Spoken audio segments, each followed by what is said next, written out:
All right, there we go. I'm going to go ahead and call the roll. Ms. Bailey? Here. Dr. Cable? Here. Ms. Bowman? Here. Dr. Davis? Dr. Henderson? Ms. Lawson? Here. Mrs. Howard? Merritt's? Mr. Payne? Mr. Payne couldn't join us today. He was supposed to join us virtually for information purposes, but I don't think he'll join yet. And Mr. You have 4, which does not represent a quorum, but that is enough to go into an executive session. Thank you. Do we need a motion to go into executive? Yes. Can I have a motion? Oh, thank you, Dr. Cable. We have a second, please. Second. Great. And it's executive committee, not session. There's difference. Sorry. In the rule. Yes. Sorry. Sorry. Okay, it has been moved and seconded to go into executive Committee. All those in favor say aye. Aye. That's good. So we are now in an executive committee and Mr. Powell will join us. And so we then go to introductions and announcements. Thank you.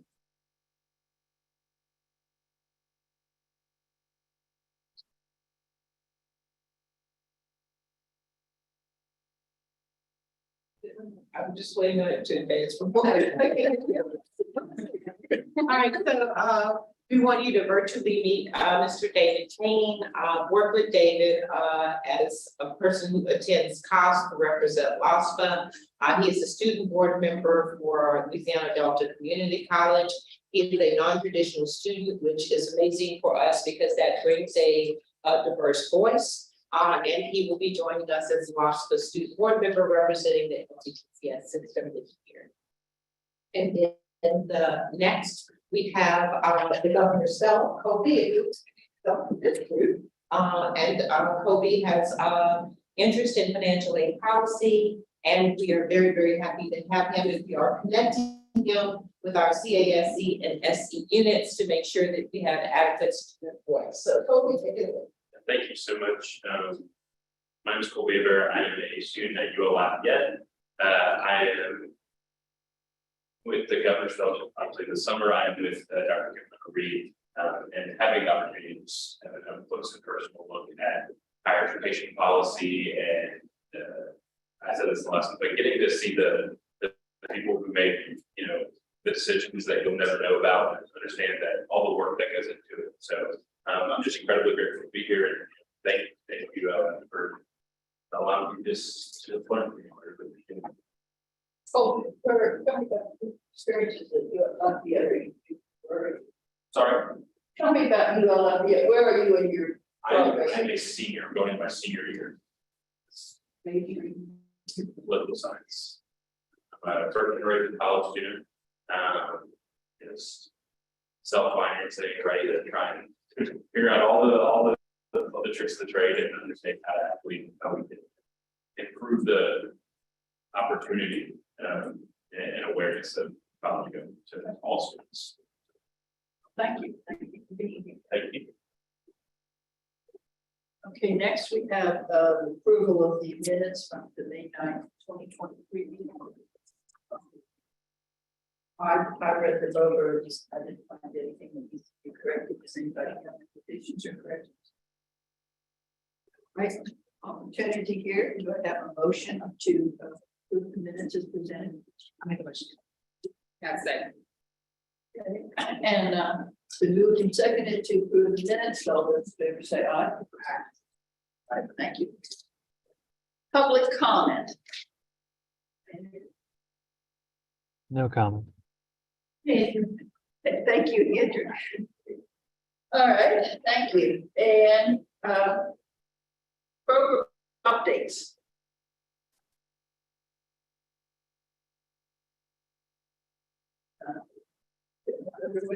Good morning. As you can tell, these are our end of May figures for START programs. The total of 80,804 accounts with over $3 billion in assets. For May, we had a social media contest for 529 Day, which gave a grand prize of $529 to one of our account owners, and also $529 prize to our account owners, or potential account owners, to open accounts for their beneficiary.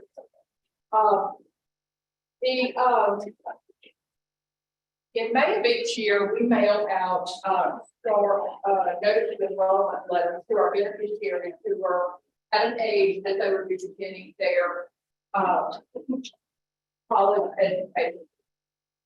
This year, we sent the majority of those letters by email to save postage, just getting in line with electronic delivery as much as possible.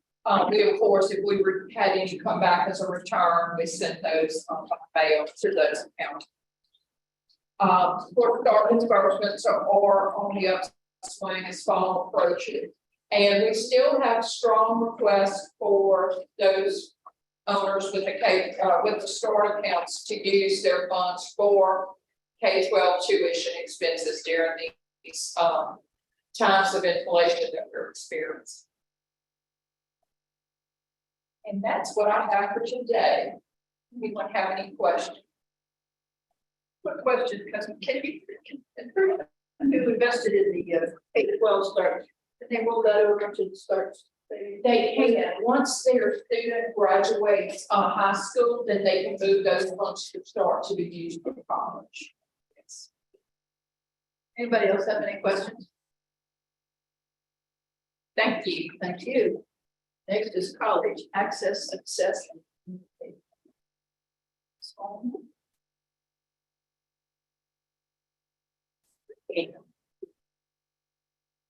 So I'm here representing Cass, and my counterpart Shane is New Orleans, and Black Belt Summit. So looking at virtual office hours, continuing the trend, TOPS and FAFSA lead the pack with virtual office hours. It will be interesting to see figures in August because we've already conducted over 35 virtual office hour sessions for MJ Foster alone.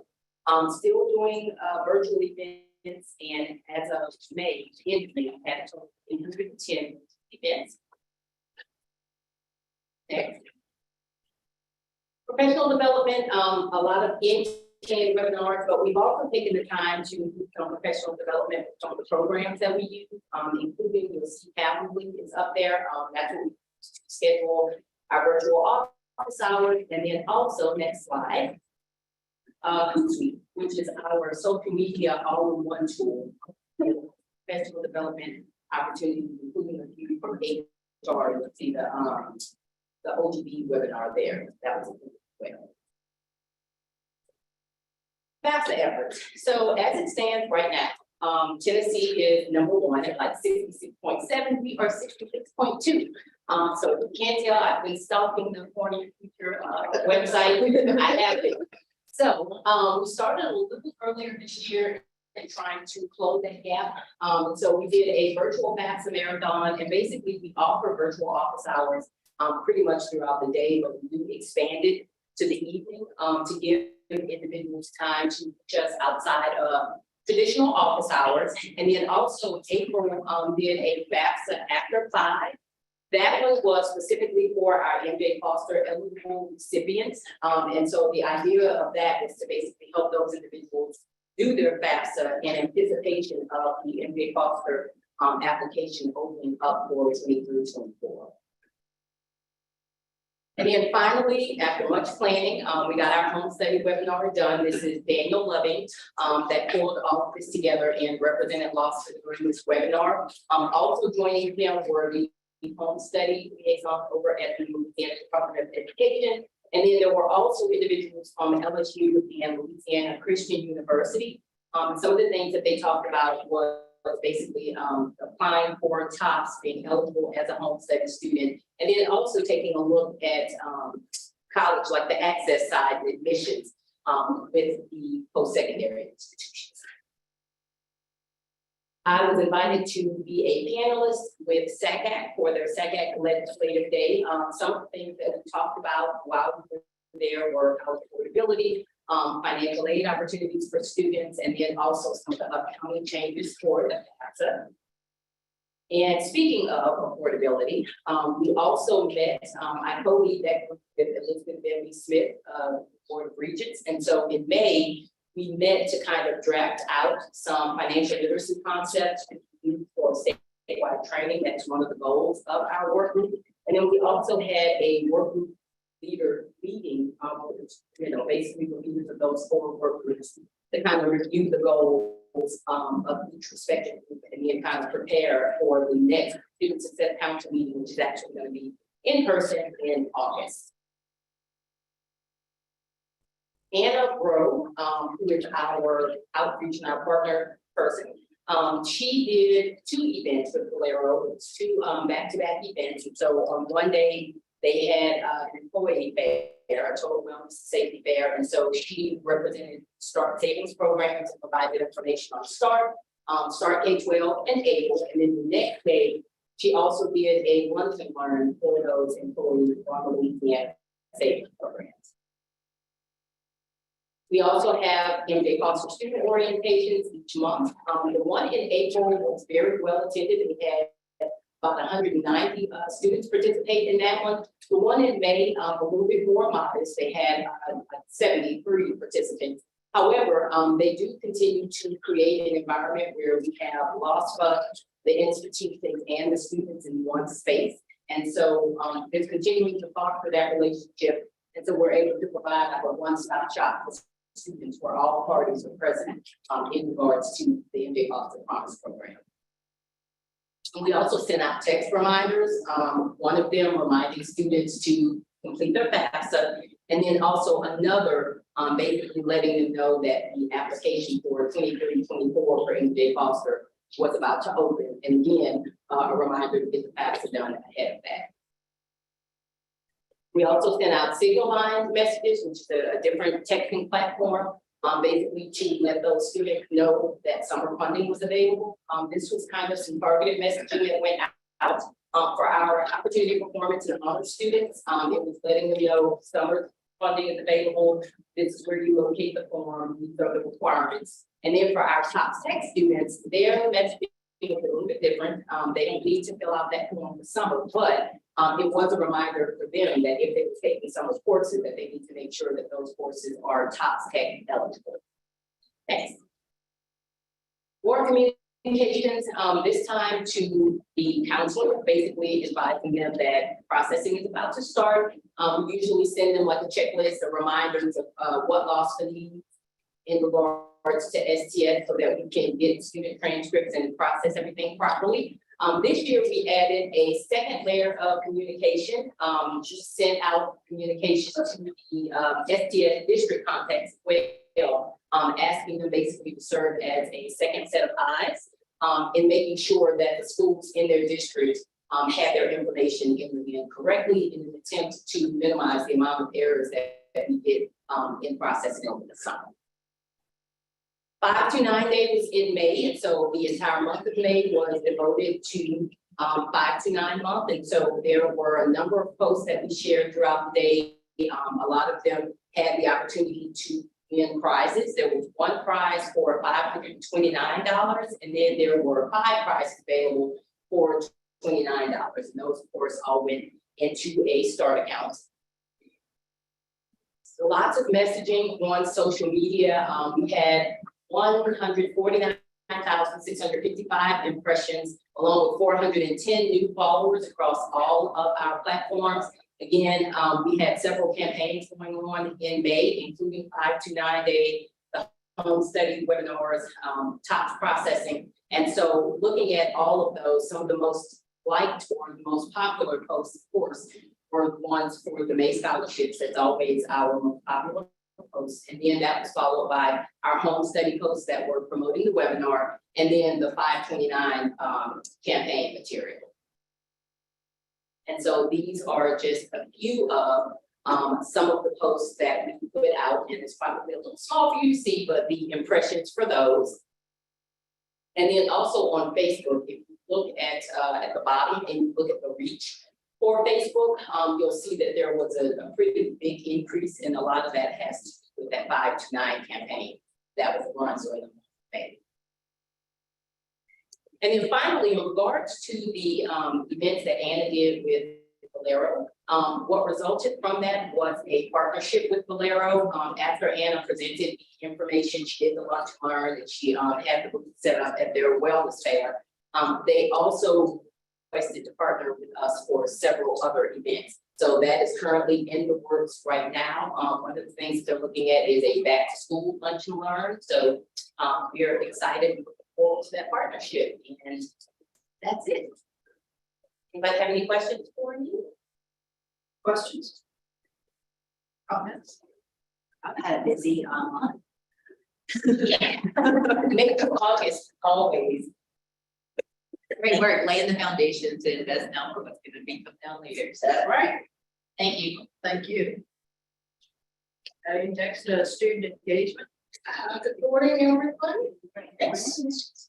I'm just gonna give you a recap of how we get in the academic year with our student network groups. All 7 met in the month of May. Right now, I'm subject to hiatus. At the end of my presentation, I have an invitation to give to you for our completion celebration that will be held next Thursday. So again, this month, by capturing all of the different groups into one, those are the schools that we had served in the month of May. Secondary, we had Living School in New Orleans, and then post-secondary, excited to add Charity School in New Orleans, had some of their students participating. Our common reading that was presented each session for the month of May were emerging for years. So as I go through the next slides, we will be sharing from each group what those presenters were at that space. So here's our engineering, where we were here again about those emerging careers within the engineering field. Students received that one of our volunteer professionals from the engineering field gave a presentation in that perspective. Next slide. Just going to go through those very quickly. This is our ITCIS accounting finance. What's very unique about this setting here, we had 3 alums to come back, and then 3 students that were just exiting and graduates. And one of the students had a decision to make regarding internship, as far as internship with her current employer, still fulfilling that commitment. The beautiful exchange we had at top of that month, the one-up was with the presence of our 3 volunteer professionals that were there. This is how they were able to assist the student in a decision, making an informed choice on which route to go with their current employer and the internship. This is the very reason why we have those groups existing. Next slide, please. Our education group, we did a little different strategy in informing students about this still. Our newest network that we introduced this semester, utilizing data from the Go Teach Scholarship Award. We sent out invites through quick messaging through the Signify platform, and as a result, we were able to engage students from LSU. We had one of our current students, Ms. Bailey Willis, was present. I just want to give a shout out to regards to her.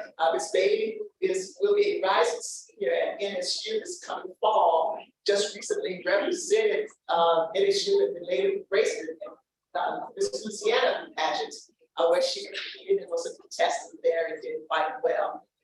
This is just a testament of what the students that we are attracted to the network groups and the impact that they're having in their larger communities there.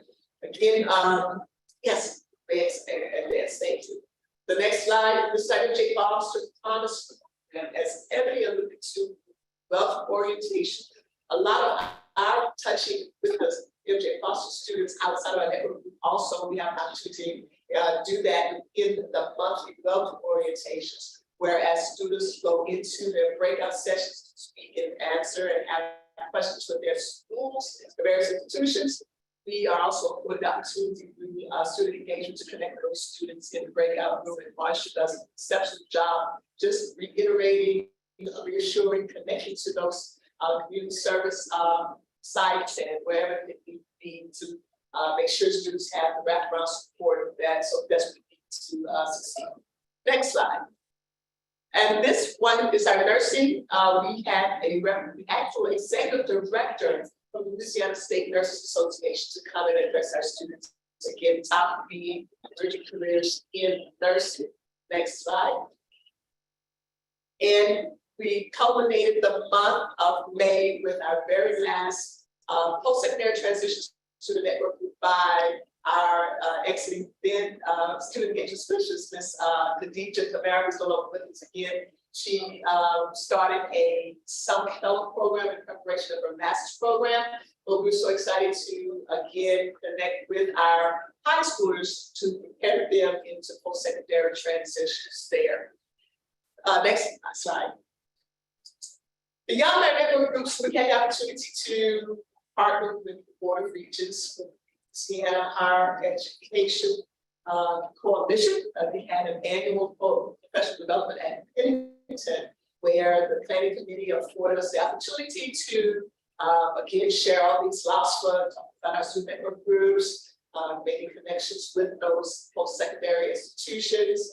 And as this particular professional development centered around those challenges that our higher ed faces on campus with regards to substance abuse, our mental health issues, a lot of best practices were shared there as a way to make further connects, not only with those institutions, but even with those presenters that were there. Interesting enough, though, the picture to the corner up right took with one of our community-based partners out of the Guardia Initiative and their staff present.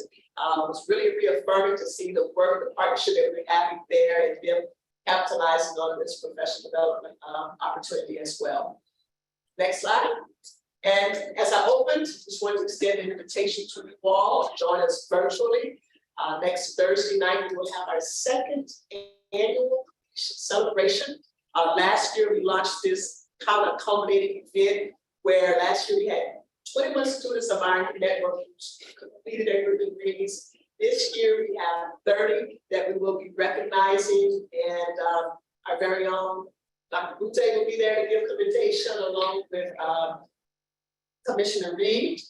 We have again returned to host us Hollis Conway, two-time Olympic high jumper, to guide students' experience, and then also to share some words of inspiration and encouragement for our students. We invited a recent graduate of the LCTC, Ms. Kalisha West, will be joining us again as well. So I just want to invite you, that's next Thursday night at 7 o'clock here. This morning.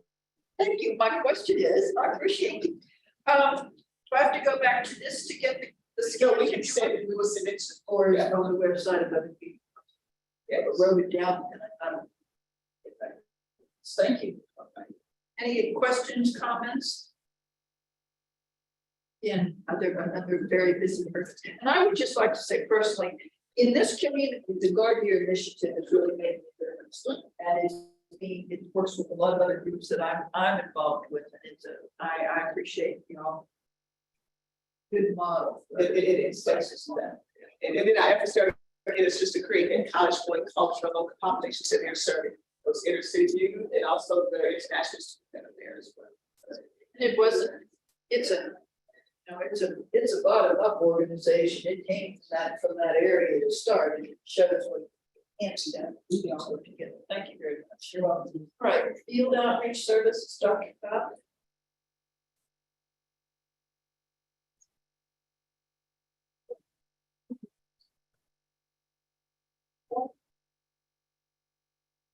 If I say good morning or good afternoon. Good morning. So these are our camps that we had this summer. The first one with Louisiana Tech was a virtual camp, or is a virtual camp. It doesn't end next week. There are 3 components of this particular camp. The first one is resume writing, ACT prep, and Google and IBM certificates. The students can actually sign up for, and they do have help on those sessions, even though it's online through Coursera. The other 2 camps actually have already happened, and they were very successful. Now I definitely want to give a shout out to the team because whenever we have these in-person camps like this, we chaperone the kids in terms of the buses, someone from our staff, because schools are technically closed. So someone from our staff always ride the bus with the students to make sure that they're all is well on the buses. So definitely want to commend the staff who did that for both the Southeastern camp and the Northwestern camp. So for the middle camp, for the Sabine students, they actually did had hands-on experiences with the students and the staff there in science, technology, English, and math. And the third camp at Southeastern was specifically to transition first year college students to that first year early. So they did things like provided freshman support services, introduced them to what is available to them free of charge, leadership, academic boot camp. So getting them started early in terms of the tools they need to be successful during the semester. Also a campus orientation. So a really in-depth tour, and probably most importantly, how can you get that mental health support? So all of that was wrapped up in for those students who are transitioning into Southern students. Next slide. And so these are some of the camp pictures from Northwestern. And as you can see, they are having a really good time. I think our staff was also sad that it was coming to an end. Next slide.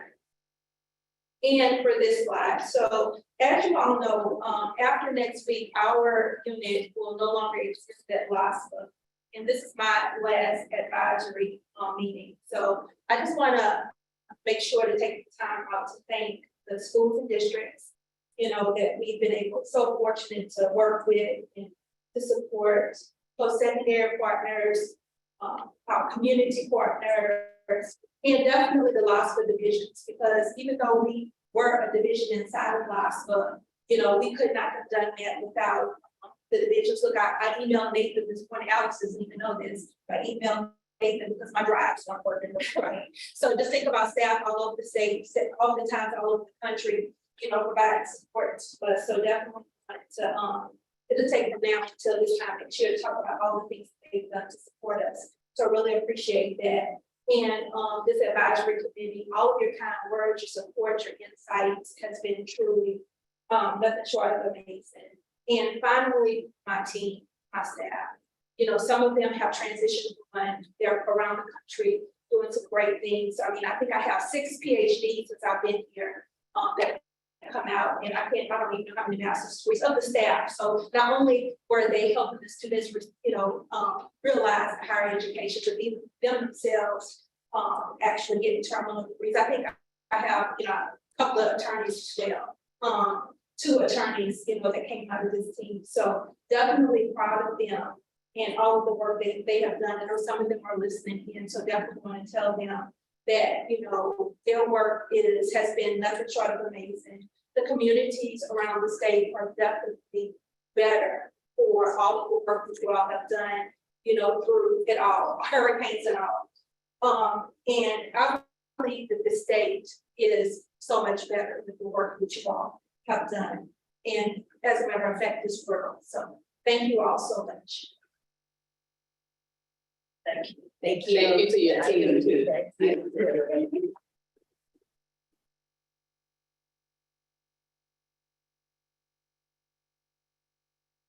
Thank you. Good job. All right. Scholarships and grants. Good morning, everyone.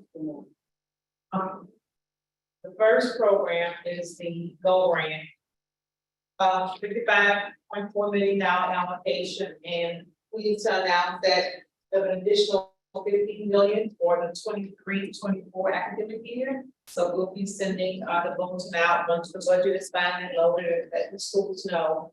So that's going to be another increase. Just less than 5 years ago, we're at 29 million for several years. So that's a big increase. We had some goal grant funds to reallocate, like right around 400,000, so we made those reallocations. And, I think the last billing will be this week, tonight, so we should get all of that expended. But of course, with goal grants, sometimes the refunds come in after the end of the fiscal year, and that's usually income not available funds. We did a great job. I think one of the things that helped was schools had to submit to us their packaging policies, and then we reviewed them along with the audit team, and they stuck to those things, and that made everything with it being increased funds. So we're gonna continue to work on that. With the John R. Justice update, we're working on identifying the applicants who meet the criteria. We had 9 for public defenders, and we give out 5 awards. Prosecutors, we give out 10 awards, so we do have enough applicants to fund those awards, and those are again another big increase. We'll be giving out like over $4,000 for the public defenders and $2,000 for the prosecutors. So we're getting ready to start the application process for next year's funding. Those applications, I think the solicitation is out, so we'll be applying for it for the next year also. That's been successful. Again, helping those attorneys who work in public service, and I know just on the public defender side, there's a big shortage, even in Baton Rouge, there's been some turnover and turmoil in the public defender's office, so more and more people are going away from that just because of the pay and not being able to get the support and all of that. So this helps, particularly not knowing what's going to happen with student loans to get this program. This is guaranteed money they can get to go toward their student loan totally dead. Any questions about these two? Any questions? Okay. MJ Foster, and I know Robin's probably her update. We'll talk about all the changes and all that. Again, this was as of June 6th, but I do have some updated stats. So 23-year closed out, and we're taking out applications for 24. So as of 6/13, when the applications closed for 23, we had 6,882 applicants, and you see the funding and all of that. With the current year for 2024, those opened on June 1st, and we've already received 2,015 applications.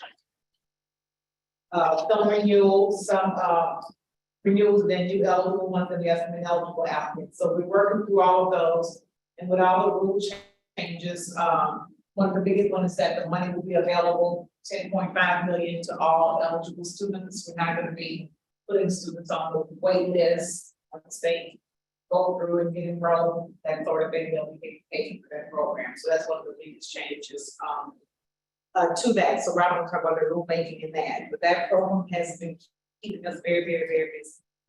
With students, Ebony mentioned they've been having webinars, and we're answering a lot of calls. We have an email dedicated to MJ Foster, and I was telling, I think the call last week, I think those students are up 24/7. Each work in the morning, and there were emails at 11, midnight, 3, 4, 5 o'clock. They're working another job, and they get up. These students took email lost, so we've been very busy. I think we talk about hiring a student worker to help us with some of those emails, just because of the volume.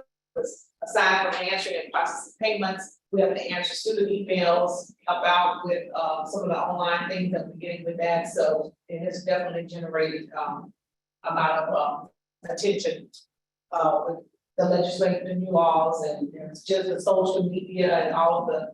I think I was watching the 10 o'clock news the other night. The WFB was like MJ Foster, and I was like, oh, baby.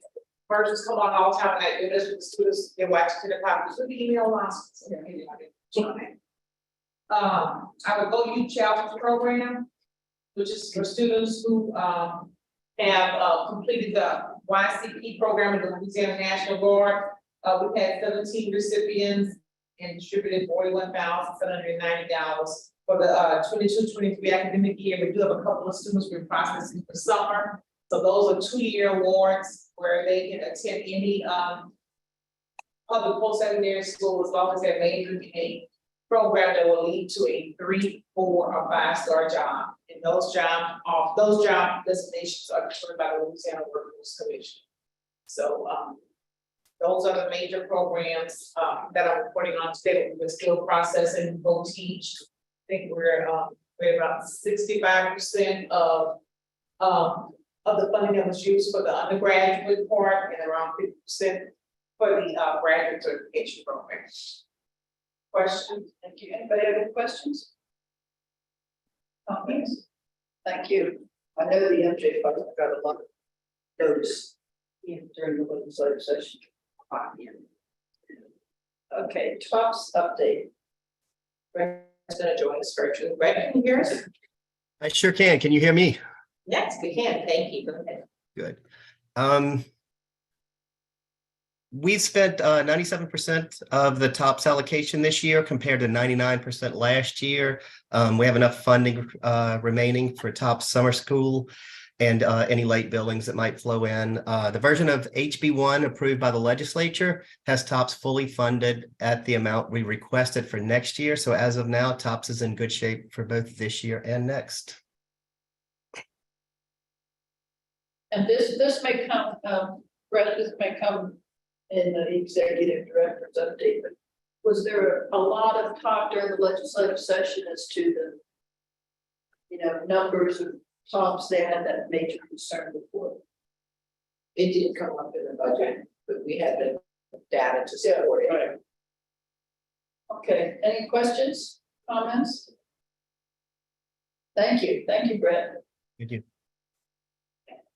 We wanted to update you today. We have a handout here, trying to make sure that we keep you abreast of the research best practices that are occurring and how the team is inputting those. NCAN did a piece on better FAFSA and what the best practices are for universal FAFSA. As many of you know, Louisiana was the first state to be able to go with universal FAFSA. Many states have patterns after what we're doing. And so our CASC team and graphics team did an amazing job of putting together the data for you to show this is what NCAN says are best practices with respect to universal FAFSA. And I'm very proud to say that our team has been implementing each one of those. Ms. Holmes, would you like to add to that the upcoming training that is going to be occurring? There are several members going to several different trainings on FAFSA. Yes, so several of us will be at the NCAN Better FAFSA training in July. We also have team members that will be attending the NCAN training in October. They're doing another FAFSA training, but what we're looking at right now is in advance of trainings, basically looking at how are we going to pass that information along to counselors. We did our TOPS processing webinar. There was interest from counselors in receiving the training that we get in July. So we'll be doing that, looking at how it's going to impact our outreach since it will not launch until December. Typically, October has been the busiest time of year for us because that's when the FAFSA rolls out. They've added a authentication process to the FSA ID, so it's going to be critical that we help students and parents get those set up ahead of the FAFSA rolling out. So that'll be something that we'll be focusing on in those months, October, November, looking at updating publications, messaging, website, where can we partner with other institutions and agencies to try to get the word out, basically so that we can maintain the level of excellence that we've had so far with FAFSA, even in light of the changes that are coming down the pipe. So, And fortunately, we have 2 members of our advisory board who will be attending the Better FAFSA training, and Ms. Watson and Ms. May will both be attending that training. So. And do we have an answer to the question, will making the FAFSA more fun help get Pell Grants into students' pockets? How long Dr. Cobb was featured in some of those articles and interviews about how the LFOS Gear Up team made it fun by even hosting FAFSA completion events at basketball tournaments and having pizza parties for schools that or whatever party. I think the most frequently was pizza. for those schools that did a great job. So again, we were nationally recognized and the entire team has done a great job. And we want to commend Ms. Bailey and Ms. Lawson for their input and their assistance out of the field. As a financial aid administrator, the past is not.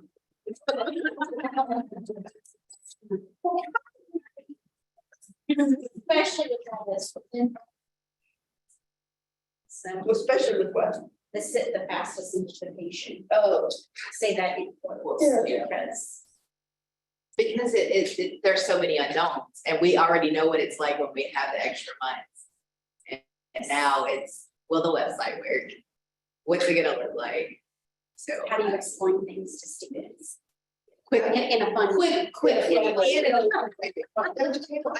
everybody knows about your current interim position. So I am the interim financial aid director at Challenge, so if anybody knows. Oh, wow. A financial aid person who would be interested in being a director, I love some stuff.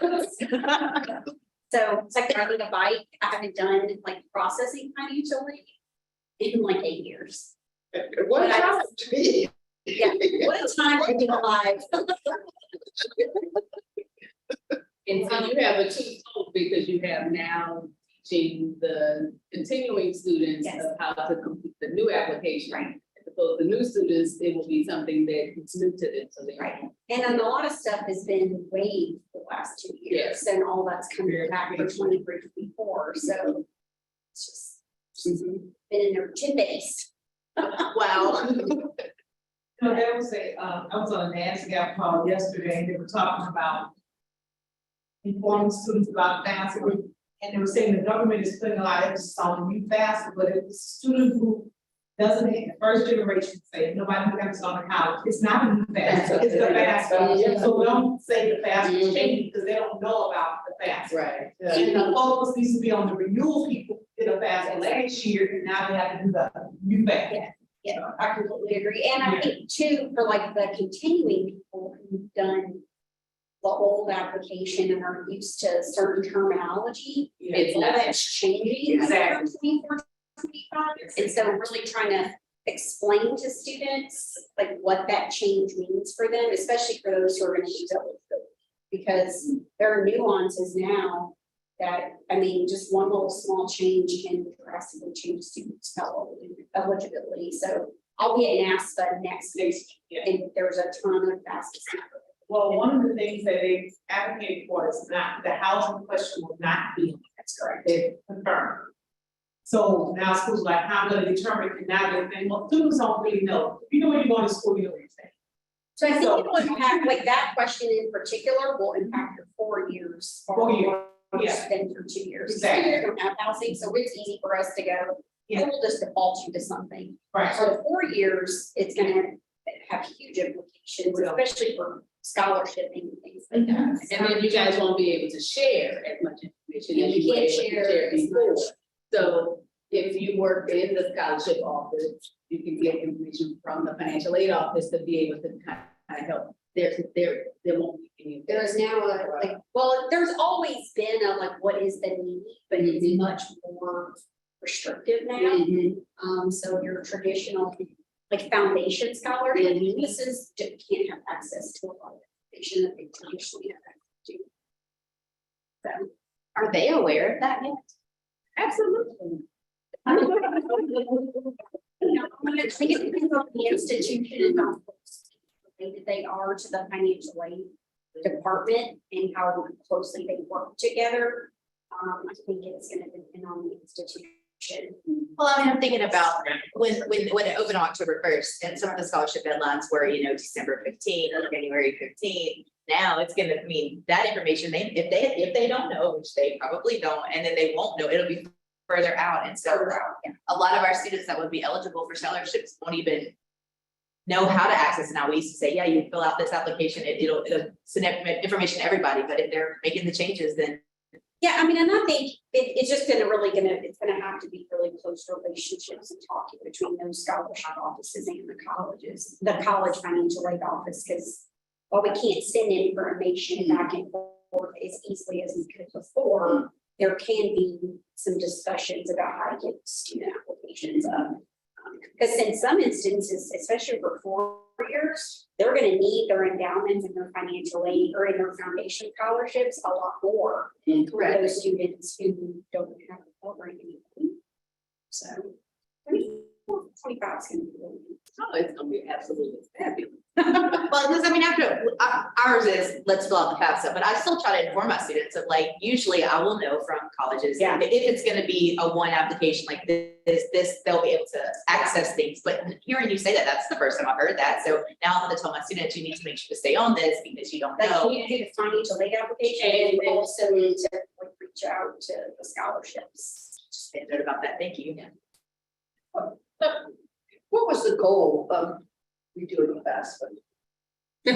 You run my business. Well, it's got, in 10 years from now, we're better, I mean, or, I have no idea. I mean, I do think the ultimate goal is to simplify FAFSA. So it used to be very long. When I first started, Lamar Alexander thing was like, we would bring the FAFSA up at the conferences and it was pulled out. It's definitely not like that anymore.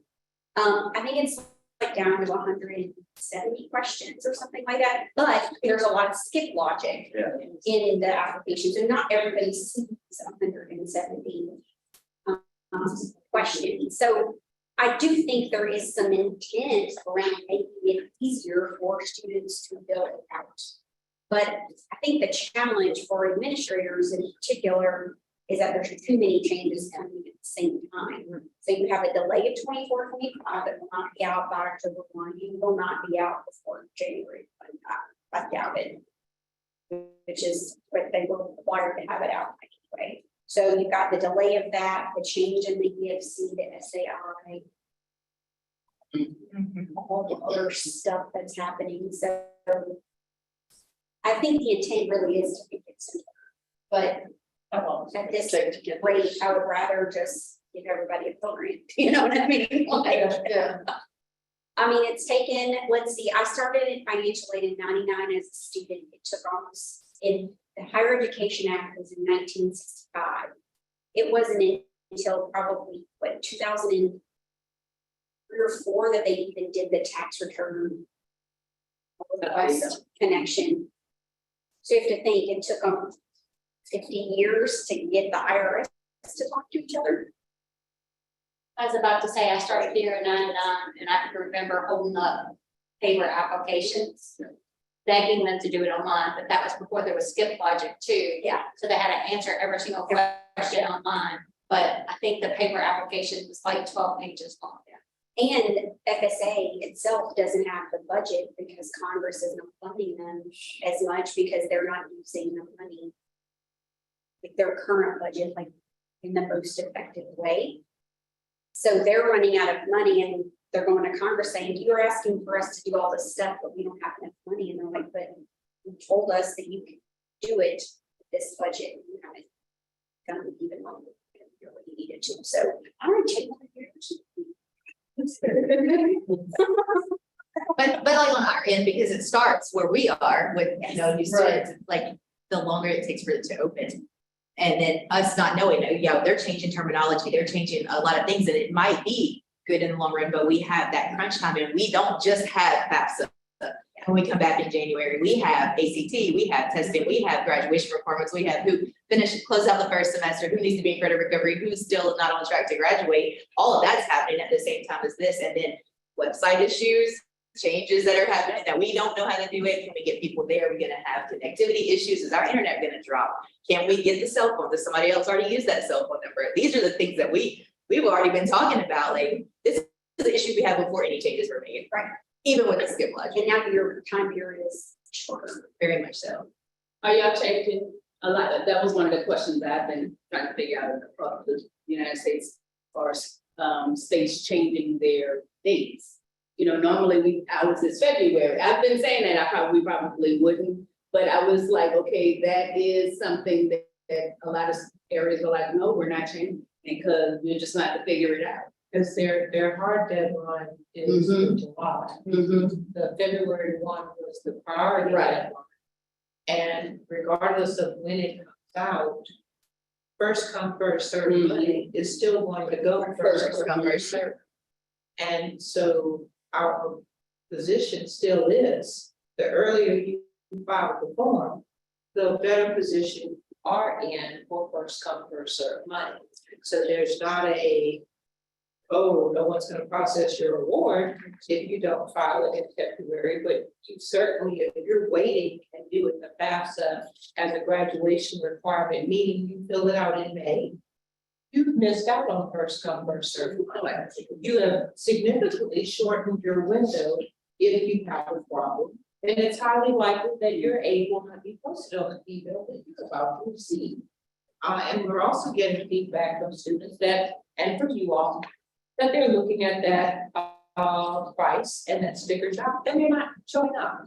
So all of those things are why we're saying, okay, let's go with what we do know.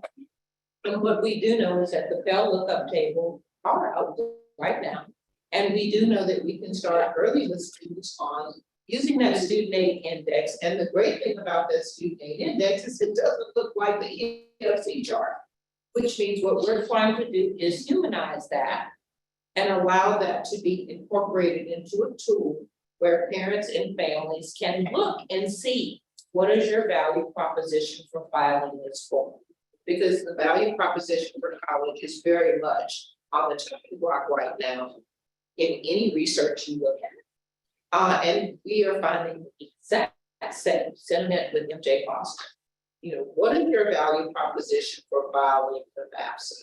Whether it's first filer or not, if you don't file it, you might get it federal.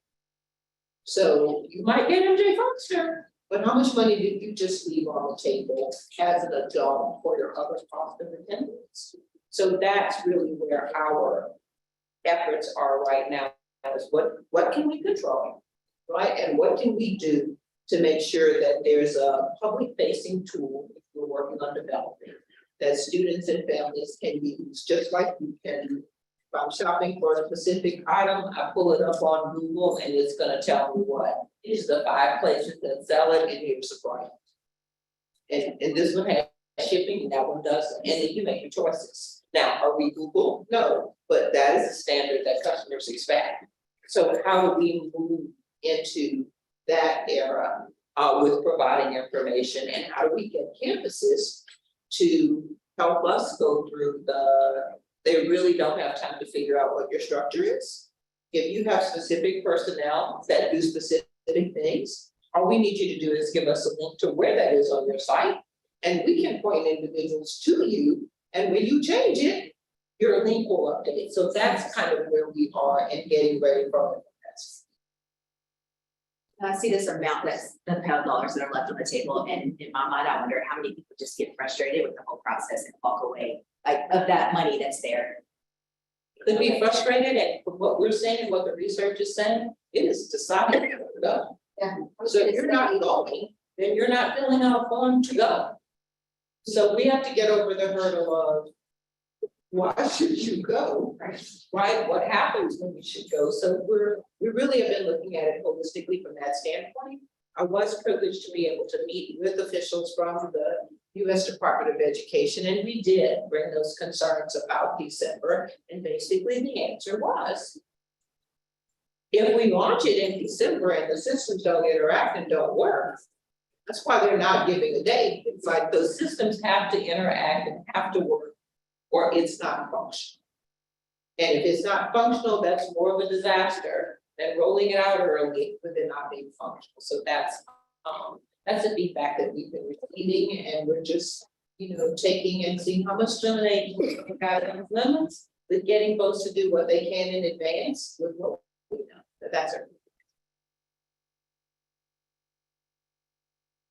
If I remember it correctly, that there were several bills introduced in that session to do away with one. It didn't go anybody. It did, and thanks to the great work of Ms. Holmes, Ms. Lively, Ms. Brown, Mr. Capel, Mr. Granger, and I'm sure I'm missing some folks, so whoever I'm missing, Ms. Estee, Ms.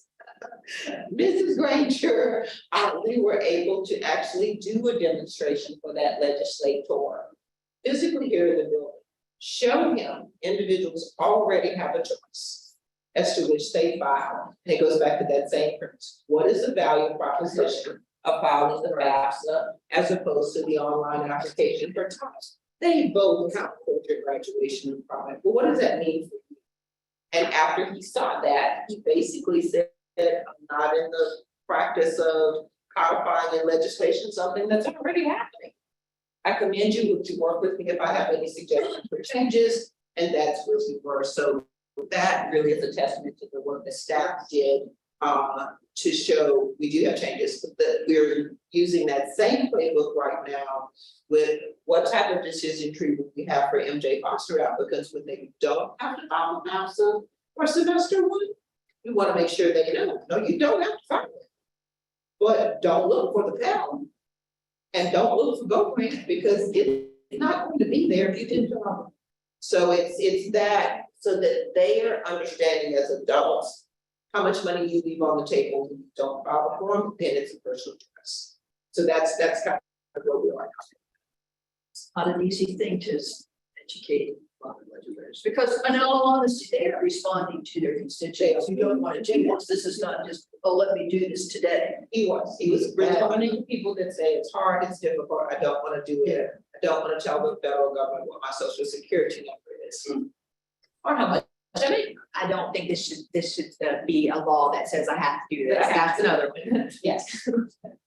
Well, his point was, I think he says, he wanted us to walk him through it, and then he had people actually go to our website. He sure did. And play it and make sure that we weren't just showing him something that we made look easy, but it wasn't so easy.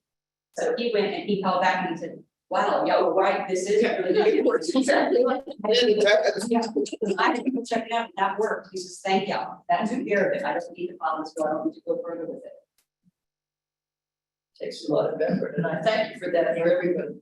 You didn't have it, but You know, you say or talk about that, I was just thinking about something. I had an hour and 58 minutes to think as I'm sitting at the bottom of that bridge. So most people probably would say, hey, Rob, I'm sorry, I made it, sorry, I can't, sorry.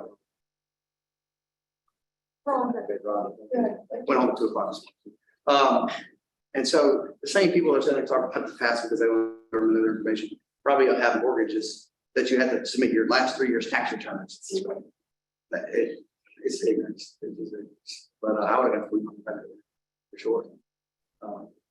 But yeah, just like the skip logic, I mean, I'm just kind of, I remember I didn't start, thank God, 1999, I graduated 2000, but I started financial 2009. I think we were still kind of using 2004. 2004 when I actually first started college, I had to fill out paper.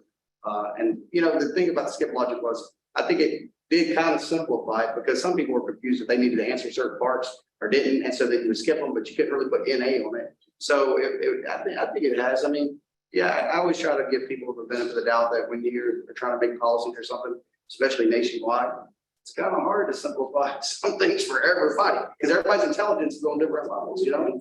But that's definitely when y'all get into, especially the lower socioeconomic pockets all throughout the state, try to help everybody who doesn't have someone to kind of lead them, help them, or have great guidance counselors and people like that to you know, kind of help them understand this, because whether it's tenants or whether it's students, whoever, when they don't know how to do something, they just put their head in the sand, just like most people, and they just try to avoid it. And you know, they have opportunities. I work with a lot of community action centers in our area for rent, and just actually they help pay for some of our students to go to school. And a lot of these students just don't know. You would just assume they know, but they don't know now, and they don't have people at home that can kind of, it's kind of their problem. So, but it is good. What are y'all going away with the field outreach? Like, is that just no longer going to be a thing? The grant is over. So field outreach will now be handled by CASC and SP because the Gear Up grant is. That's probably gonna hurt.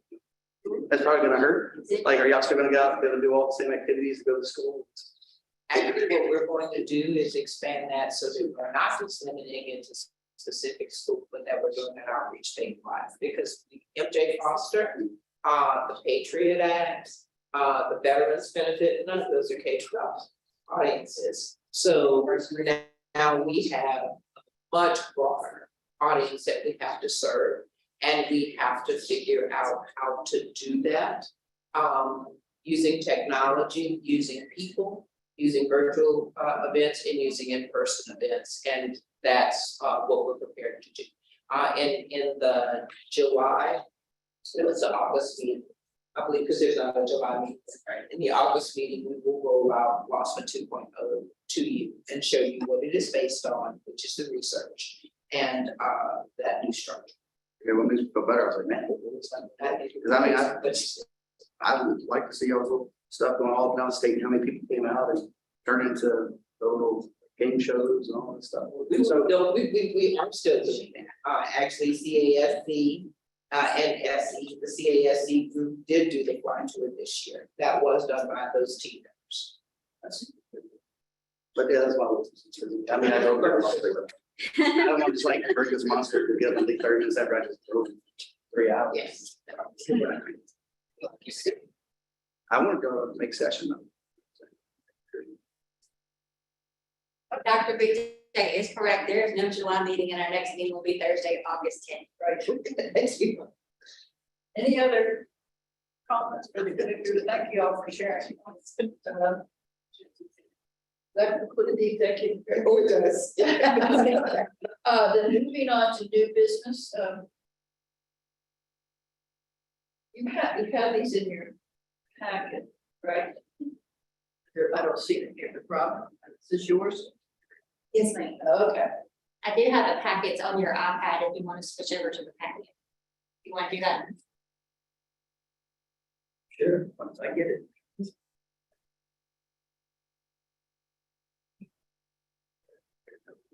That's the April one from earlier. Okay, thank you. Okay. All right. Well, I don't want to. Keep going. You're down the step. No, it'll come up red. It's page 74. Yes. Thank you. Page 74, if you want to look at it. The first one is. Yeah. Big change to the open meeting law thing that would affect this. I asked Robin, just not to go through the whole thing, but to maybe get the highlights. I know many of you are probably involved in other public bodies. And so this will affect you as well. Robin. Okay. So the changes to the open meetings law will allow us to conduct our meetings in a hybrid format, no more than 1/3 of the time, unless we have a member who has a disability that is recognized by the ADA. Or we also have to provide the ability for the disability community to participate. That's for all meetings. For 1/3 of the meetings to be conducted through here, we may have them almost 100% virtual, where members can attend virtually, form a quorum, and vote and participate. However, the presiding officer, whoever that might be for that meeting, has to be at a home location where you normally have meetings and you have the ability to conduct it virtually. So, chair or our vice chair, whoever's going to be, they will have to be present. And looks like we will be present at the meeting. There's a number of different requirements that have to be met. There's a lot of them aside from the fact that the chair or vice chair must be here. Everything must be done by roll call vote. So when all of this gets approved and we are able to start conducting meetings like this, Rhonda will have to call the roll for every single vote, and each person will have to vote individually and record who is voting which way. Everybody has to be able to be seen and heard. In the event there is a technology issue where people online cannot hear or they cannot see or both, we can recess. But have to end the meeting in the event that it can be restored, and I believe that requirement is within 2 hours. So you have to end the meeting, adjourn it immediately. If you've acted upon some things before you were aware there was a problem, those things would obviously be able to go forward. After that fact, they would have to be rolled over to a new meeting. Presumably it would be the next regularly scheduled meeting, unless it were an emergency, in which case, you know, we could schedule another meeting once whatever technology issues were present. Let's see. Let me ask a question. If we are in a meeting here and it's not scheduled electronically or whatever the correct terminology would be, can a board member, does that change the requirements for, let's say, Barry or myself, not myself, can Amy then join us virtually? Still count for vote? Not unless we post it 24 hours in advance. So we are wholly electronic. You can only so. That's right, you have to make the announcement ahead. You have to make the announcement ahead of time that this one will be merged. The law says you have to make an attempt to do your calendar. You know, we do it on a half, so it's June through December, and so, I mean, July through December. So when we set those meetings, we have to state, this one will be done this way, this one will be done this way. That can change. Now, only a third of the meetings throughout the year can be conducted.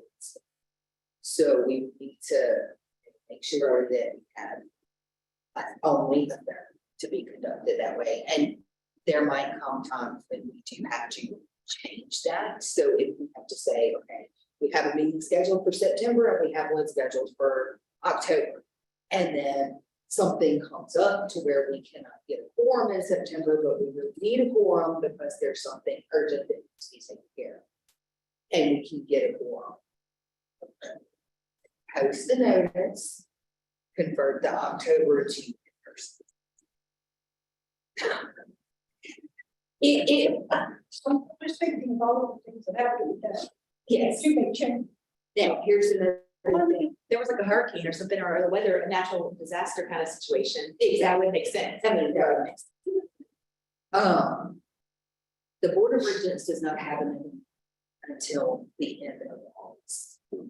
These will go to the Board of Regents for approval of publishing the notice of intent in August.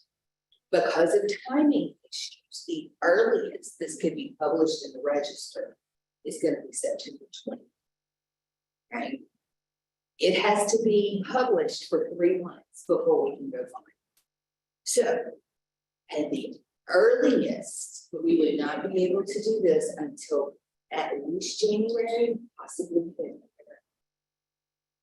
Now, there are going to be other agencies, other advisory boards, those boards that provide services to folks with disabilities, who will be publishing their policies and procedures and administrative rules.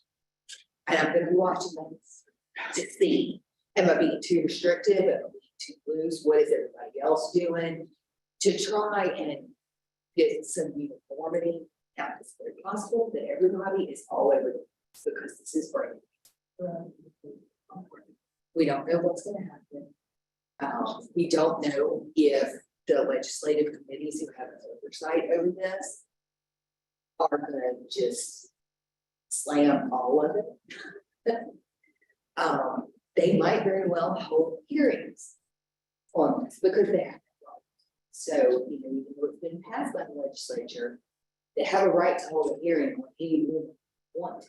So it's gonna be interesting. So let me see if I understand. Mhm. So we're here having a meeting right now. Yes. We'll just say we're now in January. We're having a meeting and with Dr. Cable's newfound position. She's not able to come in person, but she's able to get on Zoom. Mhm. Can she still go? If we have posted notice that it will be a virtual or an electronic. And how far in advance? I believe it's at least 24 hours. I will have a list on my desk here and in my office that tells me what has to be done, because it's very complicated, it's very intricate, and the bill changed 4 times during session. And the final time was in conference committee. And I was very comfortable with what the provisions were before, and it got changed a whole lot. So, Yes, could be unintended consequences. Certainly it's not the way it. Well, It started out to make things easier. I'm not sure that it really has addressed that. But you'll know that. well, they had, the legislature did conduct some advisory on this issue throughout last year, and we watched her. And there was a lot of opposition to about 100% virtual. Even for those boards that serve the disability and military communities who don't necessarily live in the state. There was a lot of opposition to it. So that's why we have this sort of, we always must have an option for the public to be able to comment electronically. But your members can only participate electronically a third of the time. Or 100% of the time, if they have a disability that is qualified for them. So, And also you have the option, even if it's a virtual meeting, because we have to have a home base, quote, a home base. Like, but even if it's virtual, but you still want to come in person, have that option. Well, I mean, it's 24 hours versus a week or 3 months, that's reasonable. Because I mean, when she makes the calls to our, who's all gonna be here, and if there is a situation that has come up that week where, hey, I'm so sorry, I gotta get these faxes completed, I have parents that have called in and coming in, that it can be done within 24 hours. I feel like that would be a little bit more reasonable than 3 months in advance, because who knows what happens after. Yes. Any other questions or comments? Well, it looks like you or I still gonna drive here anyway, so I really don't know what that is. When they say I have a home base, I'm like, okay, we have a school, it's home base, like it was their home base, I just thought it was a home base. well, you have to have the electronic capability for us to be able to do it. Everybody does Zoom after COVID, everybody does. Maybe everybody here, maybe everybody here got it. If you're participating virtually, you have to also show your face on the screen. Yeah, I see about 12 people's faces all the time, like 5 people calling. Then you have to worry about, if you're in a rural area, dropping the signal. Actually, If that happens, then everything has to change, so that's a whole different situation too, yes. I just go with one. Well, see, that's another thing about the technology, you have to call a meeting. So if I have a quorum of 5 people, because that's what constitutes a quorum currently, and one person's technology drops out and they can't rejoin the meeting, but our technology is still working, like, we're fine. So We would have to go into executive committee. Yeah. So, But if it gets down to 2 or 3, then we would have to end the meeting. Yeah. So, Okay. All right, thank you. Will be. And I appreciate that, and I appreciate what Christie said. I think things just occur and maybe it gives us more opportunity. All right, I need a motion to approve the amendments to the bylaws. Proposed amendments. I motion. Is there a second? Second. It's been moved on and seconded to approve. Consider the amendments to the bylaws to implement Act 393. We have to read all of these now on the 2023 regular session of the Louisiana legislature. All those in favor?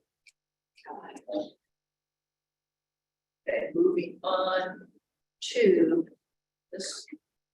Another interesting item, this did get a lot of conversation. Yes.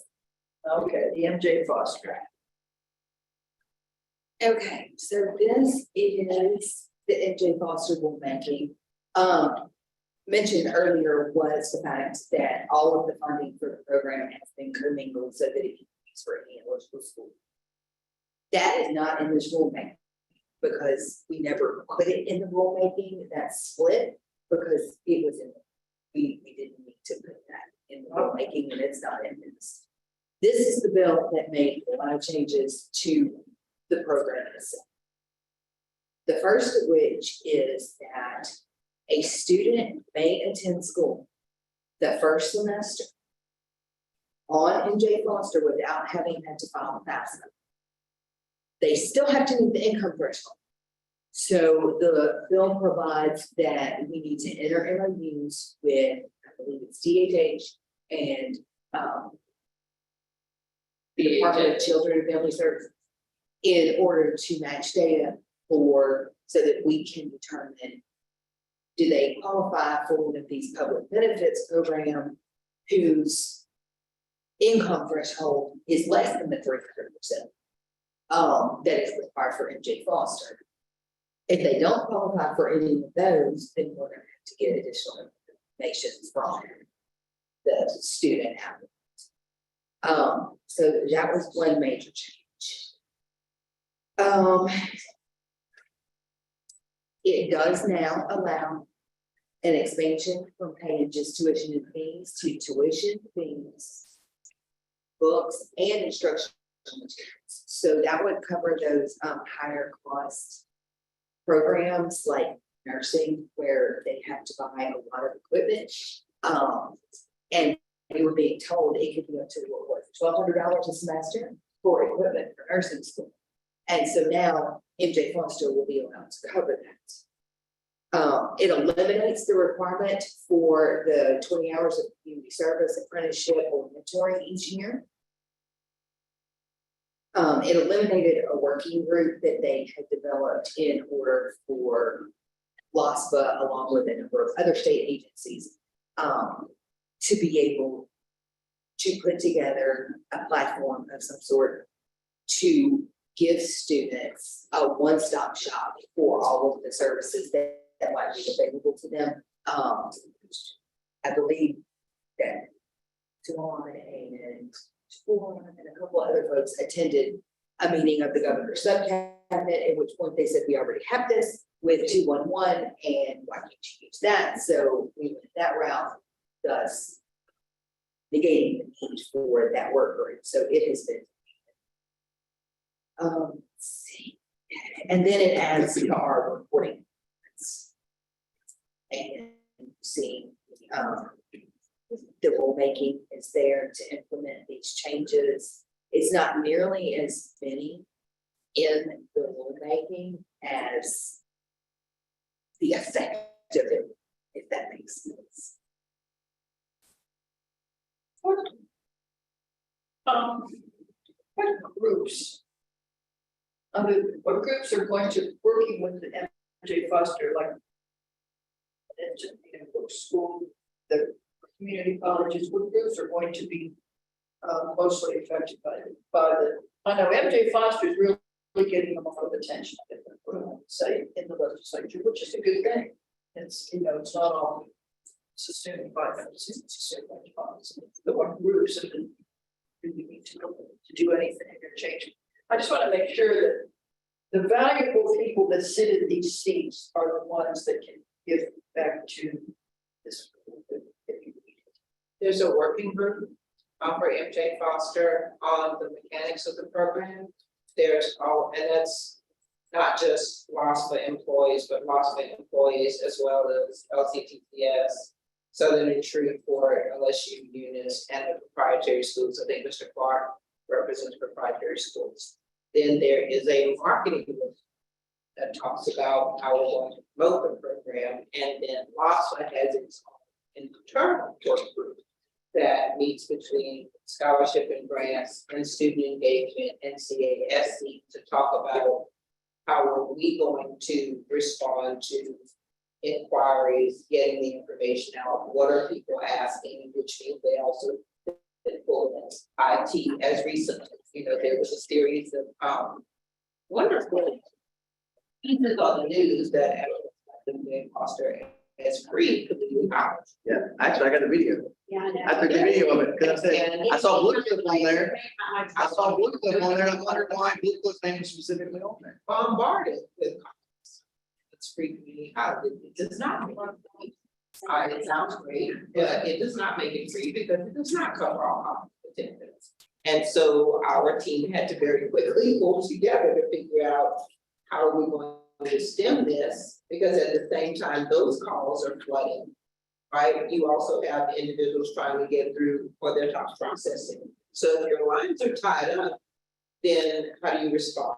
So 3 levels really of working groups that address the issues, as well as you saw with Ms. Malcolm, the student engagement groups and student engagement events, which is where we get feedback from the students themselves. See, free community college. Benefit table yet? Huh? Yeah, the KETC. And then, but I tell you, when that money was sitting there not being used, I can tell you, because I got the numbers before I came, so the traffic. So we've had 98 students, a total of $439,959 at MJ Boston. Because we were able to go back and get some of the students that started that were still on the white list, black list, or whatever that is. But again, Tony White's bill eliminated the 500K limitation on proprietary and 10 million to public. So now that isn't an issue. The way this really was an issue for the proprietary schools because of when you compare 10 million to 500K, you cannot put as many folks through the gate. So now that that's not there, we're proceeding with monitoring how many folks are coming in, monitoring how many people are eligible, not proceeding at this point with an allocation because there is no possible way we could have done an allocation and the proprietary schools would not have come out on the losing end, extreme losing end, because the Hewitt bill basically makes this payment program. So we feel as though once we get the history and the patterns from this year where the money now follows the student, then if we need to go into an allocation, we will have a fair amount of history to be able to make that up. Well, if you talk about sitting here, we talk about outcomes and all that. I mean, for a lot of these, well, for all proprietary schools to get Title IV funding, you have to go through a federal audit every year. And they call these students employers, and you have to keep over a 70% job placement rate. They're cracking down on that. And the gainful employment and all that. So if you have over 70%, which I think we're like 88, then it shows that those people are mostly coming and getting something and going to work to do something. So, I mean, that's really what the money's designed for. It's really designed to get students working and get them, instead of taking from the system, to get back to the system. So, and if you talk about the $500,000 allocation, I mean, we already have $440,000. There would be no money left. Nobody.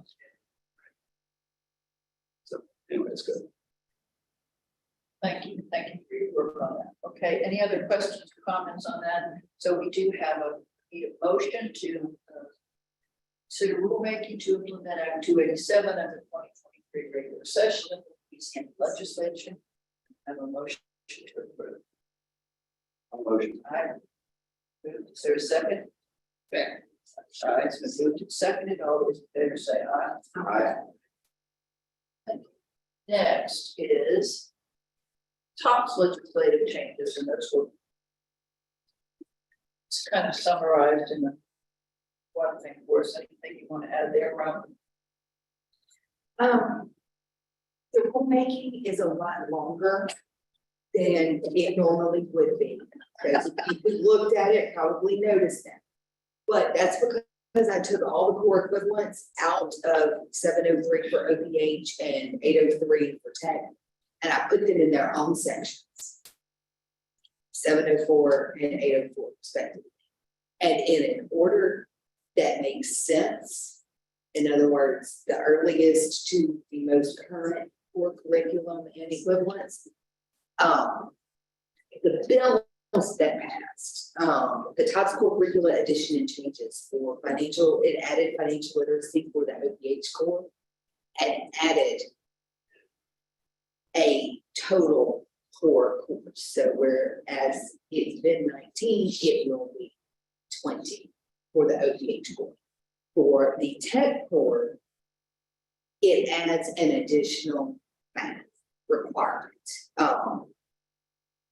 So right now, they have to take, I believe it's algebra 1 and Algebra 1 geometry, and then the financial literacy would make the third math, they only have the one math. instead of 2 like they do.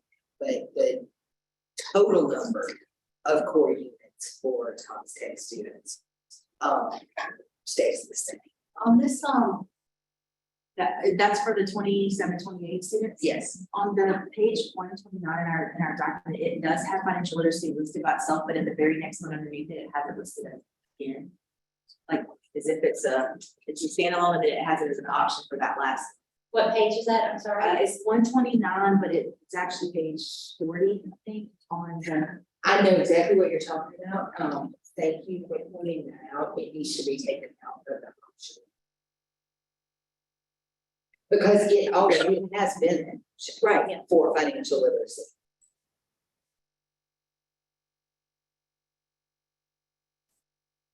So it's 21 required courses now for TOPS Tech for the current 8th graders, the ones that are going to be entering 27, 28, it'll be 21 total.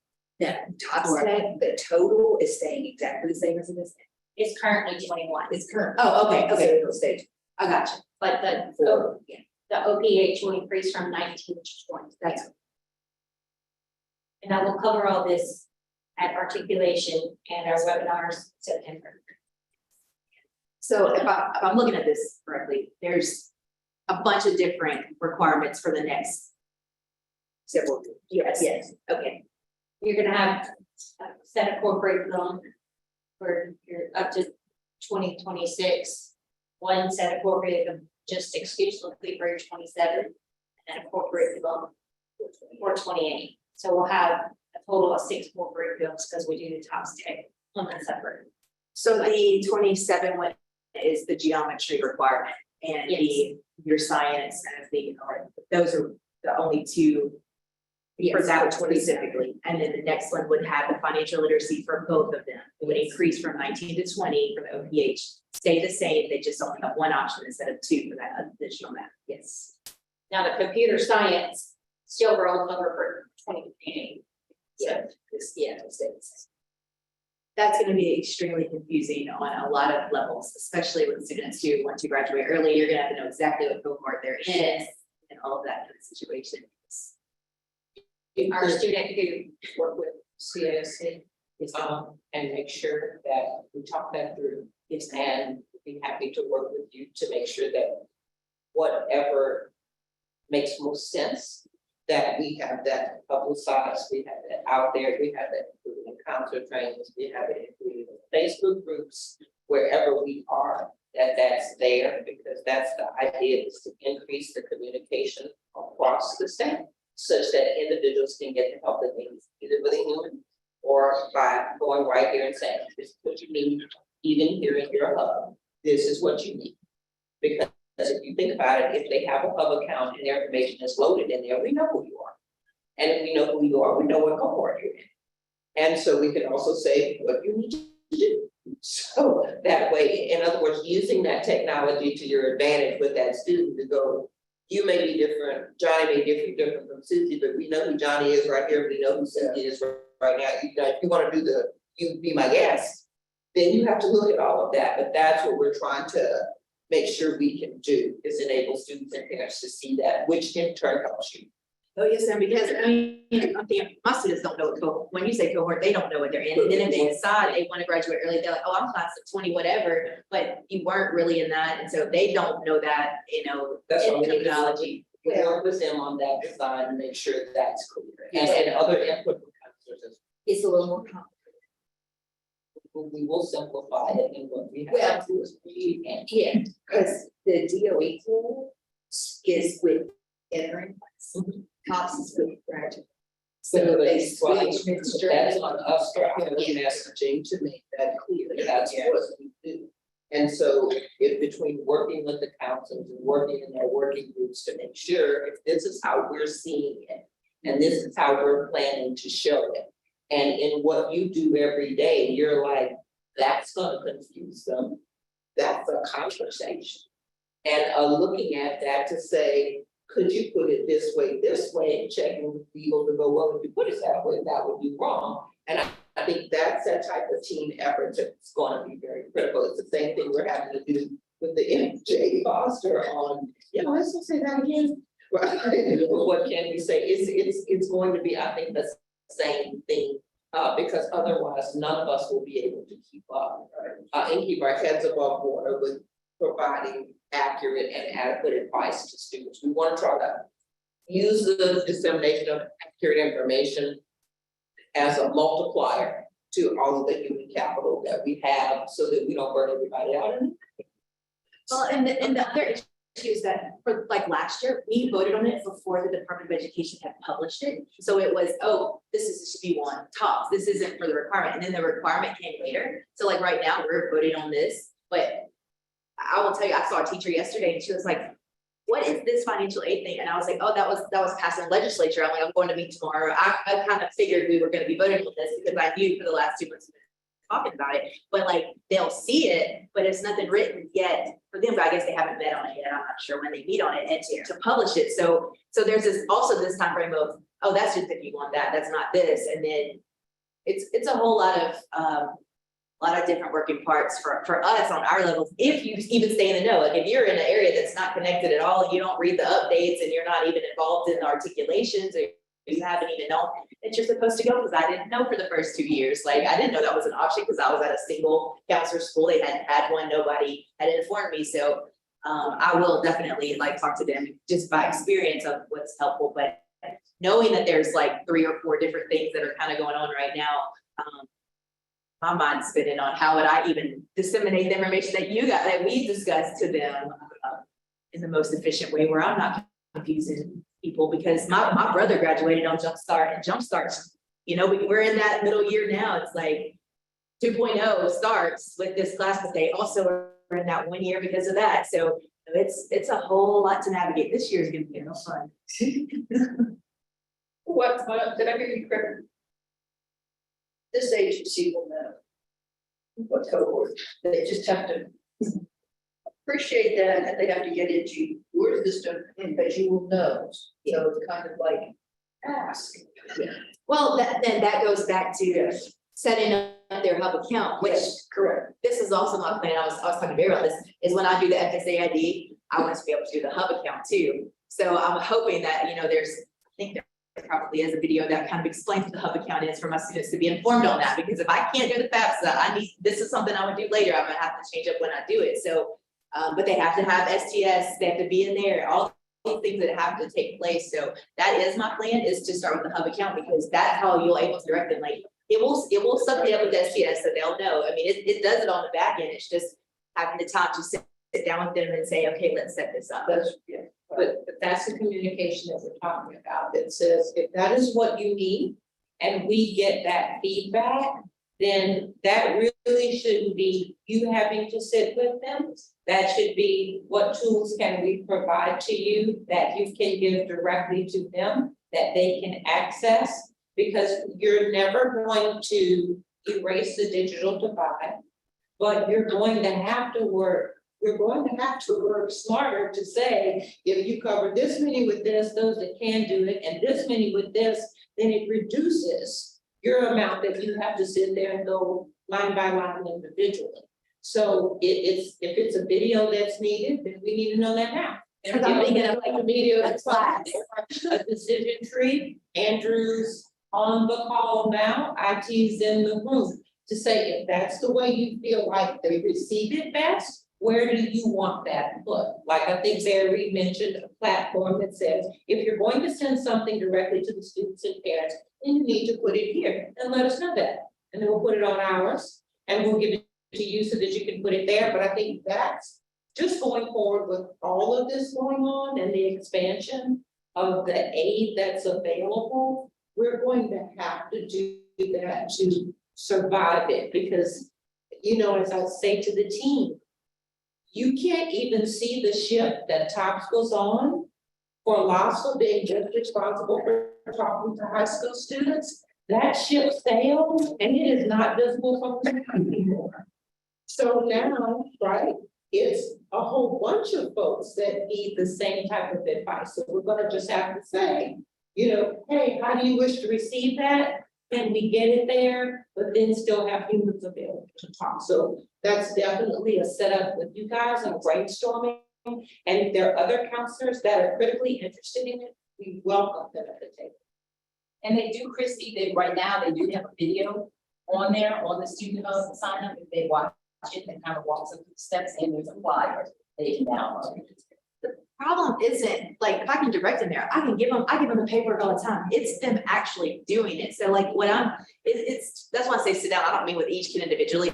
I mean, like, have a group of kids, like, if we have them together, because it's not that they wouldn't want to do it. It's just, they would rather be texting somebody or Snapchat on their phone than doing something that they don't realize how it's going to benefit them. Yeah. Oh, that's just another site. So I don't even know how we would catch that part of it. But that's why I knew there was a video that was done. And so if that hasn't changed, because I know website changed, but then it's the same. And I mean, I give it to them. I do a red folder, it has every document. And I made a little document so that they can help them walk through it. So they put their password, all that, and then keep it in their folder. They get that. Only ones that really want to do it are the ones that are very motivated. Yeah. And then so at the end, it's like, have you done this? Well, then they come back to me. I was like, I want to make sure to make time to do it. If I'm already going to have situations with FSAID, that's why I say sit down and do it. Hey, here you go. Here's this now.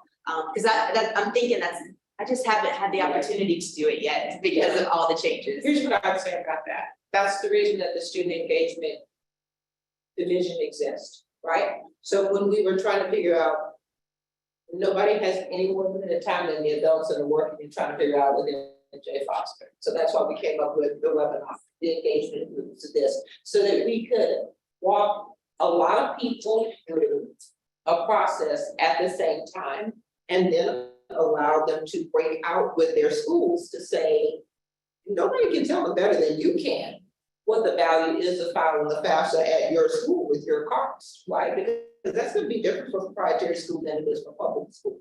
Know that same avenue is there to say, if we're getting support from a counselor or school official that say, we'll make time for this to be done, then we can figure out how to work with you. Say, okay, well, we're gonna have this event to engage them, do you want to engage their parents as well, and walk everybody through this.